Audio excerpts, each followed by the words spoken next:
నా పిల్లలారా క్రీస్తు స్వరూపము ఎందు ఏర్పడే వరకు మీ విషయమై మరలా నాకు ప్రసవ వేదన కలుగుతుంది.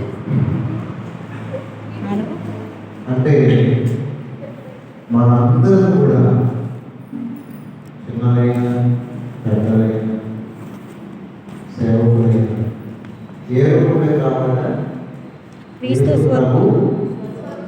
స్వరూపంలోకి రావాలి. ఆ రూపంలోకి రావాలంటే ఇప్పుడు కోడిగుడ్డు పెరగాలంటే ఎన్నో ఉండాలి, 3 వారాలు ఎన్నో ఉండాలి. కాడుండాలి, గుడ్డులో ఉండాలి, కోడిగుడ్డు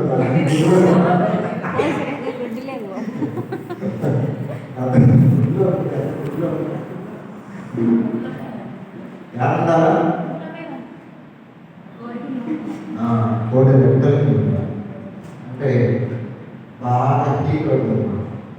ఆ హీట్ లోపల పిండం తయారు అర్థమైంది. తల్లిదండ్రులు బిడ్డ ఎంత ఉంటారు? 9 నెలలు. నేను పక్కన పిల్లలు కాదు 9 నెలలు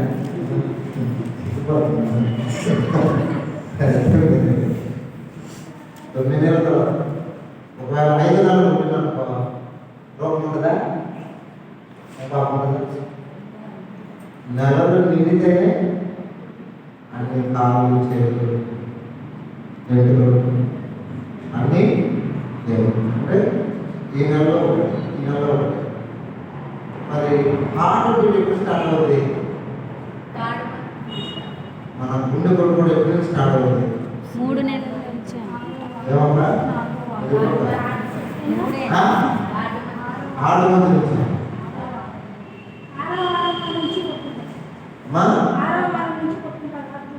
ఆరో వారం నుంచి కొట్టుకుంటారు. అంటే ఒక విధంగా చెప్పాలంటే ఒక నెలలో కొట్టుకుంటారు. ఏమా నెల నుంచి ఆడపిల్లు అందుకే నెలలోపే చూస్తారన్నమాట. ఆడపిల్లు కొట్టుకుంటుందా లేదా అని. అంటే ఒక బిడ్డ ఒక రూపంలోకి మార్చుకోవడానికి కొంత టైము ఉందా లేదా? ఉంది. ఈ భూలోకంలో కూడా మనం దేవుని రూపంలోకి మార్చుకోవాలంటే పూర్వం ఏడండి పడుతుంది. మనం ఏడన్నా పట్టక ముందు అమ్మ కడుపులో ఏడా రూపం ఎక్కడ పడింది? అమ్మ కడుపులో. నిజమేనా? ఇప్పుడు నీ దేవుని రూపంలో అంటున్నాడుగా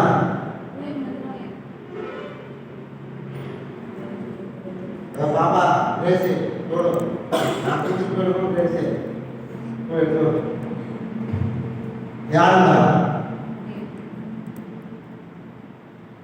నువ్వు దేవుని రూపంలో మార్చుకోవడం జాడుతా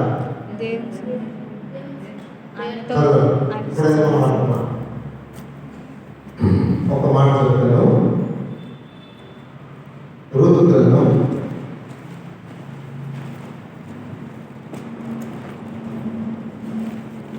2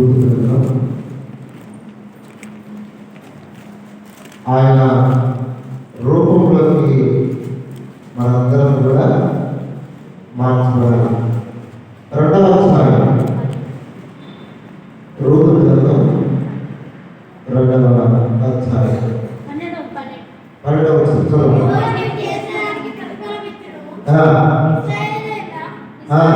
దేవుడైన యెహోవా ఆజ్ఞకింత ఆ, ఖచ్చితంగా ఉంటున్నట్టు ఆ. నీవు వచ్చితివి. ఆయన నీకు సంపూర్ణమైన అంటే దేవుని రెక్కల కింద సురక్షితముగా పేరు రాసిన మొదటి పత్రిక, పేరు రాసిన మొదటి పత్రిక 5వ అధ్యాయం 6వ వచనం.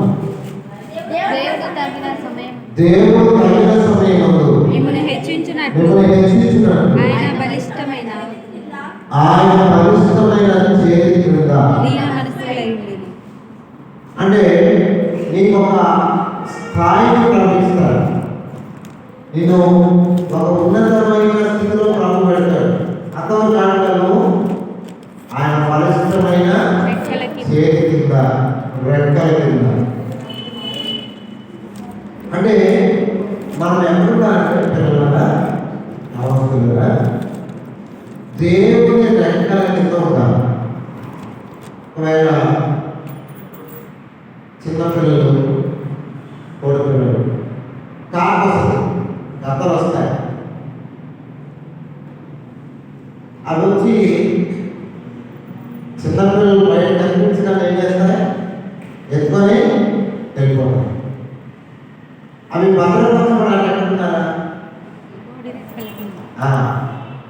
కోడి రెక్కలకి రెక్కల కింద రావాలి. అంటే బయటికి పోయినా వెంటనే